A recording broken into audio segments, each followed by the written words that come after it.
Today's topic is the esoteric significance of the glands. First, we must make some definitions so that we understand what these glands are and where they're found in the human body and how it is that they relate to spiritual development. When we say esoteric, sometimes the word occult is also used. That means that the information about these glands, though science may know a lot about them, there are still things that the ancients, the ancient Vedic, Bonpo, Buddhist, and other ancient traditions all understood and are in fact told to us in images and symbols that we can go and read about, but still their nature is secret. It's occult, it's hidden, it's esoteric. We can use some of that knowledge, that esoteric knowledge, even in today's modern world, to look at the glands and look at the processes in the human body that relate to the glands and see that there are tremendous corollaries to the type of spiritual development that arises from the descriptions of the ancients that can then be overlaid upon what we know about the glands in today's modern scientific world. And that's what we're going to talk about a bit today. But first, there's a principal attitude that needs to take place that is certainly there in terms of how the ancients approached these things. When the ancients looked into the human body or the world, they always had a certain mood that then made it able for them to perceive what it was that was going on in the human body or the world. And this attitude was the attitude of wonder, of awe, and of reverence.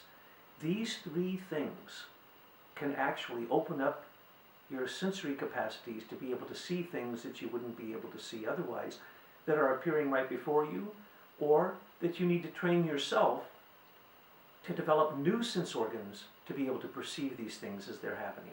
And this is, in fact, what the future is about, and what the development of the glands and the chakras for the future is all about. So let's make sure that we take this attitude of reverence, of wonder, and of awe into any of our discussions of the esoteric anatomy of the human body or the occult anatomy of the human body. Because these things, though they may sound somewhat trite when they're presented initially on the surface, the deeper you look, the more you're going to find these connections everywhere in nature.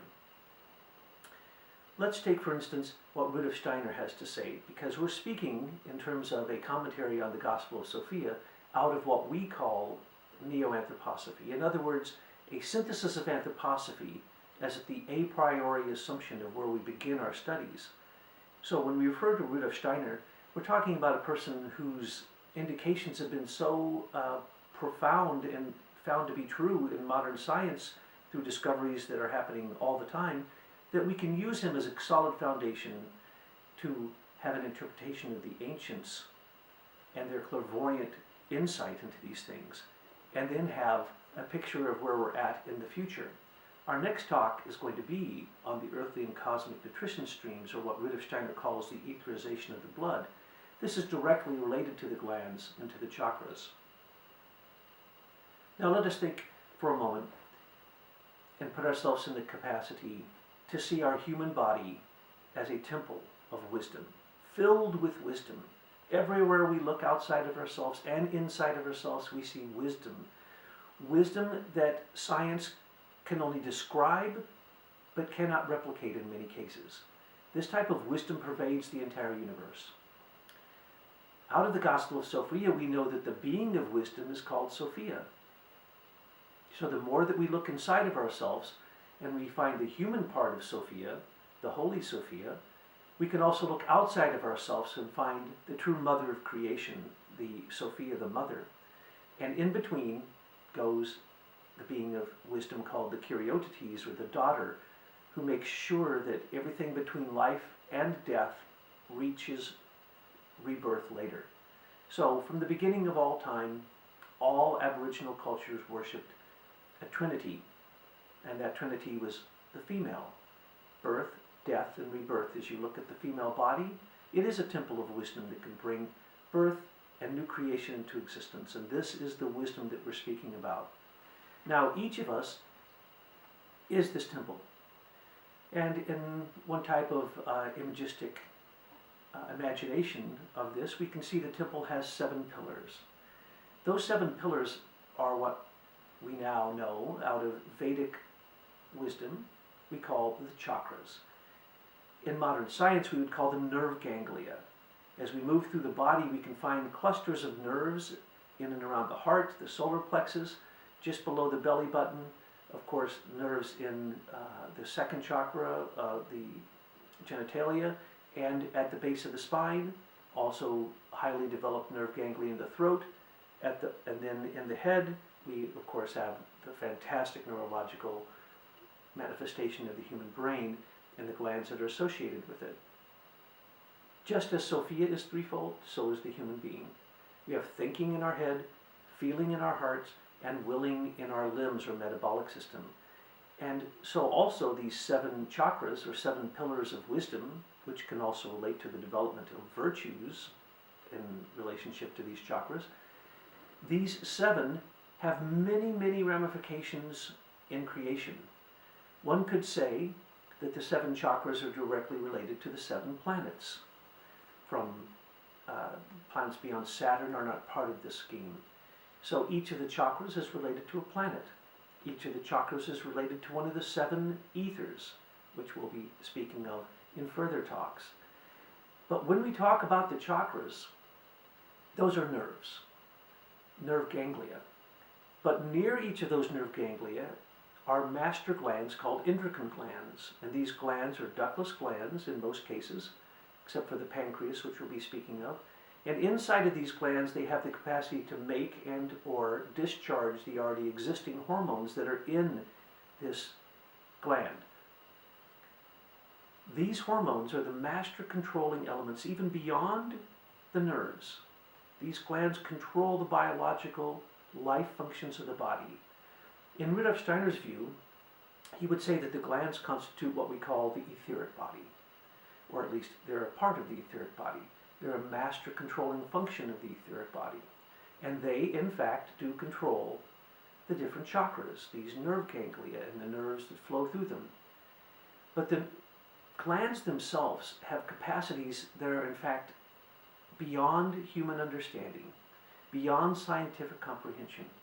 We know this because we see this happening in the human being. For instance, if a child is born with a pineal gland that is damaged, the child can age very, very quickly. There have been children who've aged to 90 years old in a matter of years.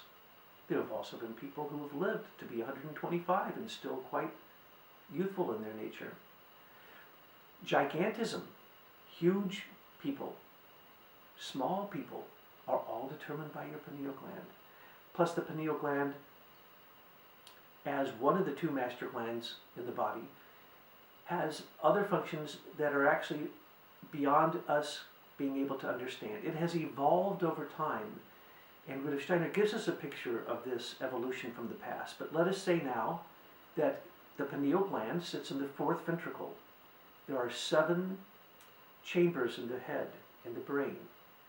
And Rudolf Steiner points out that though we only see 7 chambers in the heart, in the future we will find the 5th chamber, and then 2 more. We'll have 7 chambers that we will find in the heart.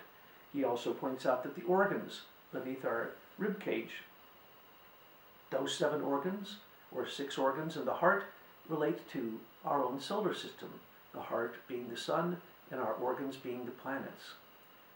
Some would say that when you can hear the planets, you can hear the harmony of the spheres.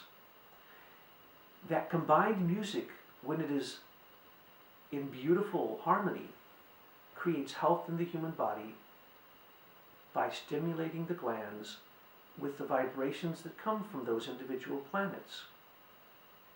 So one can say that the glands are in fact an etheric, living receptacle of the vibrations that come from the planets. This would be another way to look at it. Throughout the Gospel of Sophia, Volume 1 and the 6th and 7th seal, we have numerous explanations of these processes that we find in the human body. Beautiful descriptions of historical, theological, physiological, psychological aspects were found in Volume 1 of the Gospel of Sophia. In the 6th seal, we find a variety of explanations of these exact functions as they relate to spiritual development and the path of initiation, self-growth, self-development. how they relate in terms of spiritual intention, and how they manifest into the future, and what you can do about that. In the seventh seal, there's a clear explanation of entering into this temple and seeing these pillars, working with them, building them up through virtuous development of yourself, so that you can build an edifice in the spiritual world. This edifice, this temple, Rudolf Steiner points out, is actually a dodecahedron in the heart. That is right now a cube, but it's manifesting in the future as a dodecahedron. Science recently discovered a few years ago that the shape of the universe is a dodecahedron.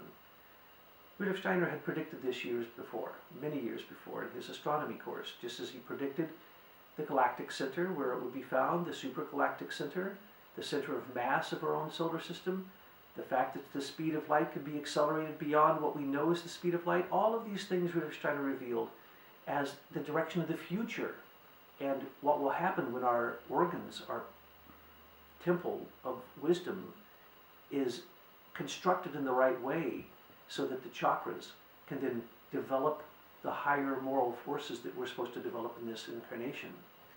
So the chakras are controlled by the nerves, but the etheric body controls the glands. When we say etheric body, the life body of the human being, it's one of the most mysterious things that you could ever address in spiritual development. It creates such wonder and awe and reverence that as you look at even any of the manifestations of the etheric body, it can take you into conditions that are timeless and spaceless. For instance, enzymes. Enzymes, and as we know, DNA is a type of an enzyme, it's a type of a sugar. Enzymes themselves can catalyze other substances that are like it as much as 1 trillion times in a second. That is actually beyond the human brain's capacity to imagine. If you take, for instance, the DNA in the body and you unfold it, it's 10 feet long, but if you take the 10 trillion or so cells that have DNA in it and you string them all together, you can reach from here to the sun and back 70 times. Inside of the human body is 70 years of expansion between here and the sun. In fact, it is an image of our future. And as we know in our DNA, we can also find our past through the mitochondrial DNA. So whenever you look into the body, or whenever you look into the outer world, you're looking into a mirror. It's the same thing. The 200 billion galaxies of our universe are like the 200 billion suns in a normal galaxy, which is like the 200 billion cells in our brain, which is like the 200 billion bacteria in our stomach at any one moment. Consciousness always stands in the middle between the outer and the inner. And we as a human being must realize that when we look into ourselves, we're looking into the divine. And when we look into the outer world, we're looking into the divine. But the difference is, the outer world is growing and dying. Oftentimes science only looks at the dying part. Same thing with the human body. There is no science of levity, but there's a science of gravity. There is no science of ectropy, which is life growing. There's a science of entropy. Science likes to look at the 5 senses, but we have 12 senses. And as the chakras open, those senses are developed even more through the nerve system.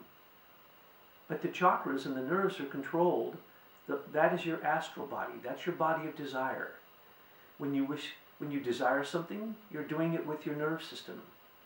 But if you go into the very habits, processes, and spiritual rituals and development that go beyond the nerve sense system, you enter into the glands, and you can then actually affect miraculous things.